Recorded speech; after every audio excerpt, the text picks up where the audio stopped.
கடவுள் என்னும் முதலாளி கண்டெடுத்த தொழிலாளி விவசாயி விவசாயி.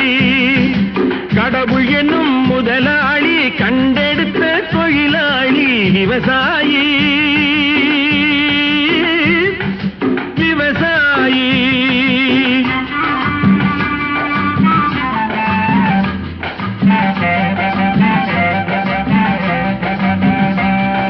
முன்னேற்ற பாதையிலே மனச வைத்து முழு மூச்சாய் அதற்காக தினம் உழைத்து மண்ணிலே முத்தெடுத்து பிறர் வாழ மண்ணிலே முத்தெடுத்து பிறர் வாழ வழங்கும் குணமுடையோன் விவசாயி விவசாயி.